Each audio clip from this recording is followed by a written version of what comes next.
Bismillahirrahmanirrahim. Assalamualaikum warahmatullahi wabarakatuh. Ingin menikah usia 21 tahun karena memiliki niat untuk menghindari zina. Secara materi finansial belum mampu, belum bisa membahagiakan orang tua dan belum terlalu dewasa dalam sifat kepribadian.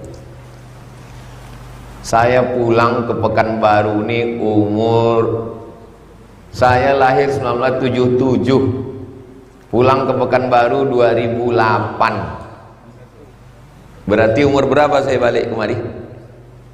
31 baru balik saya ke Pekanbaru. Kau 21 udah mau berbini? Saya 31 umur saya pulang ke Pekanbaru. LC di kiri, MA di kanan. LCMA, lagi cemas mencari anak gadis. Enggak ada orang Pekanbaru nih yang mau ngasih anak gadisnya ke saya. Saya bukan melarang kalian nikah muda. Kiai Ahmad Fauzi Tizani, kakeknya kiai, ayahnya kiai, santrinya puluhan ribu, bukan 1000, 2000. Beliau sekolah dulu, tamat pondok, sekolah di Al-Azhar, sekolah ke Sudan, baru menikah. Umur berapa kiai nikah? Umur 31 kiai nikah. Kok mau dia waktu itu? Tinggal tunjuk aja santri, masna wa sulasa wa ruba. Santrinya ribuan. Waktu kemarin saya tablik akbar terakhir di situ, yang di luar tuh yang perempuan aja 6.000 yang perempuan aja. Tak itu laki-laki. Tapi dia menikah umur, saya tidak melarang kalian nikah cepat, enggak melarang, tapi rasional. Rasional. Nah, terus secara materi finansial belum mampan, belum bisa. Kalau saya kenapa saya lambat menikah? Saya ingin membahagiakan mak saya dulu. Karena prinsip saya gini, kalau aku berbini, aku tak bisa membahagiakan makku. Aku tak punya saudara perempuan, tak ada saudara saya perempuan, kecuali ada saudara saya perempuan. Aku mesti sekolah S1, S2, aku jadi dosen, aku dapat duit, aku senangkan makku agak 2 tahun, baru aku berbini. Nah, begitu saya dulu. Betul, udah saya senangkan mak saya sekian tahun baru saya. Tapi orang lain prinsipnya. Jadi menurut ana, antum fokus saja dulu. Iya tapi Pak Ustadz, beban ini berat. Cari beban yang lebih berat. Ingat prinsip dasar. Cari beban yang lebih berat.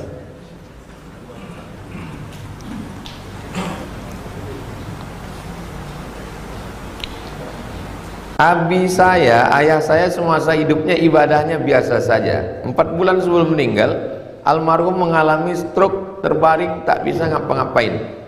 Apakah benar sakit yang dialami almarhum sebelum meninggal adalah penggugur dosa? Ma yusibul mu'min min nasabin wala wasabin wala saqamin wala syaukin yashtakuha. Susah hati, gundah gulana, sakit badan, susah pikiran, sampai duri yang mencucuk tapak kaki, illa kaffarallahu anhu biha sayyi'atu. Allah menghapuskan segala salah dosanya. Dalam hadis lain, hatta tamshi 'alal ardi makanan 'alaihi khati'ah. Kenapa orang itu sikit-sikit ada ujiannya, sikit-sikit, sampai dia berjalan di atas muka bumi ini tak ada dosanya sama sekali. Tapi Ustaz, kami tengok tak pernah sakit.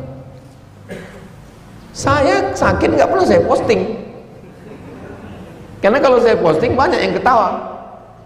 Ini kemarin saya sakit, nggak ada saya posting. Penghapus dosa. Apakah amalan terbaik kami sebagai anak dan istri yang ditinggalkan? Amalan yang pertama seperti amalan Sa'ad. Ummi matat, mak saya meninggal, afa atasaddaqu anha, boleh saya bersedekah untuk dia? Kata Nabi, tasaddaq, bersedekahlah. Pergi ke panti asuhan, kasih makan, hadiahkan pahalanya, buatkan sumur bor, buatkan rumah Quran, anak-anak ngapal Quran, sedekah. Apalagi doa, assalamualaikum ya ahla diyar minal mu'minin wa inna insyaallah bikum lahiqun yarhamullahu mustaqimin wal mustakhirin nasallallahu lanakumul afiyah. Apalagi tasbih, tahmid, takbir, tahlil, la ilaha illallah, itu maka disebut dengan tahlilan. Tahlil boleh, tahlilan nggak boleh. Yasin boleh, yasinan nggak boleh. Oh, jadi kalau gitu Jumat boleh, Jumatan?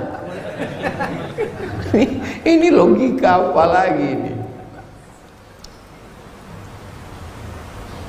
Pelepah korma dibelah Nabi, dicucukkan ke makam. Kata Imam Nawawi mengomentari hadis ini dalam Al-Minhaj Syarah Sahih Muslim Ibn Al-Hajjaj. Hadisnya ada dalam Sahih Muslim.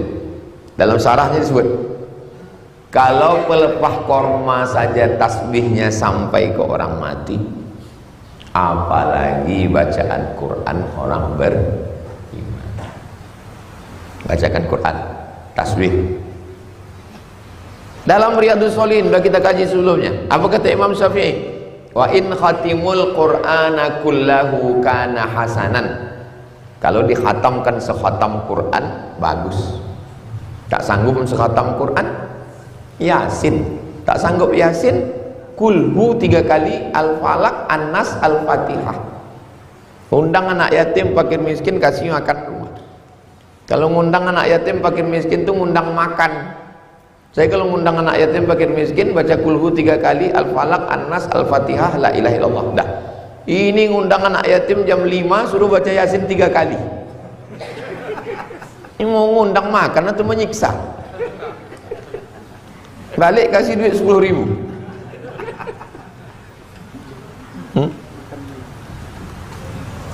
Banyak orang mengira zuhud itu berarti meninggalkan dunia, hidup miskin. Padahal saya dengar zuhud yang benar adalah soal hati. Mohon penjelasan bagaimana definisi zuhud yang benar menurut Islam, dan apa sebab banyak orang salah paham tentang zuhud. Nabi Muhammad sallallahu alaihi wasallam menikah dengan Khadijah, maharnya isyrina bakarah, 20 ekor onta. Kalau 1 ekor onta 50 juta, 20 ekor berarti 1 miliar. Nabi Muhammad itu zuhud, tapi maharnya 1 miliar. Itu belum dihitung lagi beberapa auqiyah emas, itu baru yang untanya saja. Tiba-tiba datang sekarang anak muda Islam mengaku zuhud. Aku seorang yang zuhud, Pak. Kupinang anakmu dengan bismillah. Itu bukan zuhud, fakir. Zuhud itu hartanya ada, tapi tak masuk ke hatinya, itu zuhud. Itu zuhud, bukan tak berharta. Itu zuhud. Nabi itu hartanya ada, tapi tak masuk dia. Nabi berkurban memotong dengan pisaunya sendiri 63 ekor.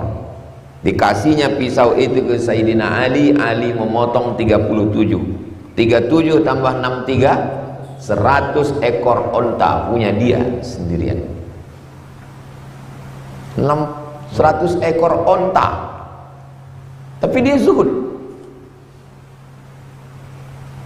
Waktu dia pergi sama Sayyidina Abu Bakar hijrah, orang yang tak kenal tak bisa membedakan mana Sayyidina Abu Bakar, mana Sayyidina wa Maulana Muhammad sallallahu alaihi wasallam. Jadi zuhud itu adalah berharta, kaya raya, mobilnya mahal, rumahnya, tapi tidak masuk ke hatinya. Bukan untuk bangga-bangga, bukan untuk. Kalau antum dihormati orang karena harta antum, nanti pas harta antum nggak ada, antum stres. Kalau antum dihormati orang karena jabatan antum, pas antum pensiun, antum kena post power syndrome, asam lambung naik, asam urat naik. Biasa aja. Saya banyak ketemu orang kaya yang biasa-biasa aja, tapi banyak juga ketemu orang yang setengah kaya luar biasa. Itu zuhud. Imam Malik punya kereta kencana. Imam Malik itu kaya. Imam Sufyan Ats-Tsauri hidup miskin di Kufah, Irak. Imam Sufyan Ats-Tsauri kirim surat ke Imam Malik.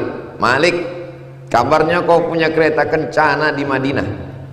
Dibalas sama Imam Malik, aku memang punya kereta kencana, tapi tidak pernah ku naiki. Kenapa tak pernah kau naiki? Bagaimana aku bisa di atas kereta kencana sedangkan jasad Nabi di bawah? Imam Malik tak pernah naik itu karena ada jasad Nabi di bawah tanah Madinah.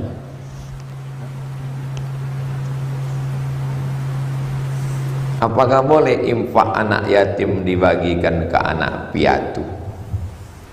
Alladzina ya'kuluna amwalal yatama zulman, orang yang makan harta anak yatim, innama ya'kuluna fi butunihim naro, mereka makan api neraka. Kalian yang mengambil duit anak yatim dan bagikan ke yang tak yatim, itu sama dengan menyuapkan api neraka ke mereka. Nanti ketika mereka masuk neraka, kenapa kalian makan anak yatim? Karena pengurus masjid yang ngasih. Hati-hati ustadz-ustadz, pengurus-pengurus ceramah, jangan sampai kita tidak amanah, nanti kita masuk neraka. Pejabat-pejabat, kepala-kepala dinas, tiba-tiba nanti pas di akhirat satu lokasi, kata pejabat, ustadz kok di sini juga? Itulah aku salah anak yatim kemarin. Hati-hati administrasi. Santunan anak yatim dikasih setahun 3 kali. Tahun ajaran baru Juli Agustus, Idul Fitri, dan tengah semester. Waktu menyantuni anak yatim, anak piatu tetap dapat, du'afa tetap dapat. Dari mana? Dari kotak khusus. Ini kotak yatim, ini kotak du'afa. Yang yatim itu siapa? Mata abuhu walam yablugh al-hulma, meninggal ayahnya belum akil balik. Yang sudah akil balik tetap dikasih duit dari kotak du'afa. Jangan salah. Bagaimana kedudukan saudara perempuan kita yang beda? Beda ibu, satu ayah. Batasan saya sebagai abang. Saudara satu ayah. Seayah-ayah kalian satu, cuman beda emak aja. Kebetulan jenis kelaminnya beda, maka auratnya sama macam saudara kandung. Boleh nampak lengannya, boleh nampak betisnya, boleh nampak lehernya. Jadi kalau kalian punya saudari perempuan di rumah dia, yang ada cuma anaknya, lakinya, kalian boleh ya. Tapi saya biasakan itu ke keponakan saya, anak saya tak punya saudara perempuan, tapi adik saya punya perempuan. Tak saya kasih begitu, dia tetap pakai baju panjang. Allah bisa karena biasa. Suruh dia tutup aurat macam biasa. Ini anak angkat saya, udah macam anak saya, udah macam adik saya. Berawal dari macam, berakhir dengan macam-macam. Jangan main-main dengan hukum Allah. Bolehkah mengambil niat ketika umrah di bandara Jeddah? Sudah saya tulis di buku 66 tanya jawab umroh. Hubungi Al-Padino, nomor kontak berikut ini. 2 fatwa ulama. Fatwa pertama, berniat di lam-lam, labbaik Allahumma umrah. Fatwa yang kedua, berhenti di King Abdul Aziz Airport. Baca 366. Apakah bagi orang melanggar larangan ihram memiliki tingkatan atau perbedaan jenis sesuai jenis? Ada yang hanya membayar fidyah makan, ada yang sampai menyembelih kambing. Saya kalau ada orang melanggar, takut saya suruh dia membayar langsung ke counter, nanti ada stempelnya Bank Al-Rajihi.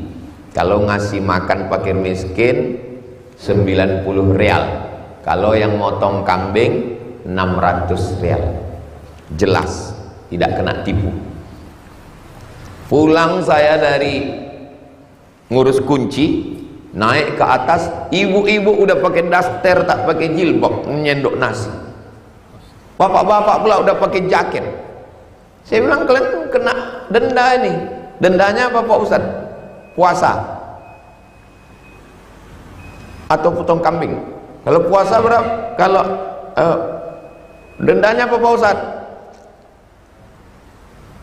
Kasih makan fakir miskin, kalau bayarkan 90 rial, potong kambing 600. Yang tak sanggup puasa. Kalau tidak kalian berdosa. Kami pilih dosa aja lah Pak Ustaz. Imam jamaah umroh ni. Dalam hati, kok bisa orang ni berangkat umroh? Itulah gara-gara berduit aja ini. Apakah dam bagi orang melanggar larangan ihram? Bagaimana menurut Islam cara seorang istri memuliakan suami? Karena banyak istri sekarang suka menyuruh suami seperti menjemur pakaian, memandikan anak, mencebokkan anak, padahal istri lagi nonton atau main HP. Terkadang istri menyuruh saya memandikan anak saya depan ibu saya, dan ibu saya marah kepada saya karena istri saya mencebokkan Sami itu tak terhitung dah berapa kali saya cebokkan. Saya mengepel lantai bekas kencingnya. Ada si mbak, si teteh yang di rumah, tapi dia sibuk pula memasak di dapur. Istri saya ada pula kerja dia lain. Tak bisa saya biarkan anak itu. Jadi saya cebokkan. Kadang tak tahu dia pula mau sama baba katanya. Jadi bukan berarti tangan saya ini tak pernah mencebokkan anak saya, ngepelkan lantai bekas kencing. Tapi kalau sampai bini menonton, laki pula disuruhnya mencebok, ini termasuk jenis suami yang kalau mati tidak kena azab kubur. Bini menonton di depan mak kita, ada mak kita di situ, tak ada hormat dia sedikit pun. Ini kalau mati kata malaikat, ini tak usah diazab lagi, ini sudah azab betul di dunia ini. Laki-laki itu harus punya jangan power, nanti mati dia power. Ya macam main layang-layang lah, ada angin ulur sedikit, takut tersangkut, ada seninya. Nah, itu nanti kita buatkan kursus khusus.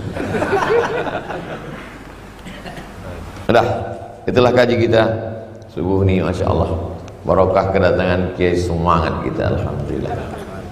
Untuk orang-orang tua kita yang sudah meninggal, untuk guru-guru kita, sahabat-sahabat kita, dan untuk semua niat-niat kita yang baik-baik. Al-Fatihah.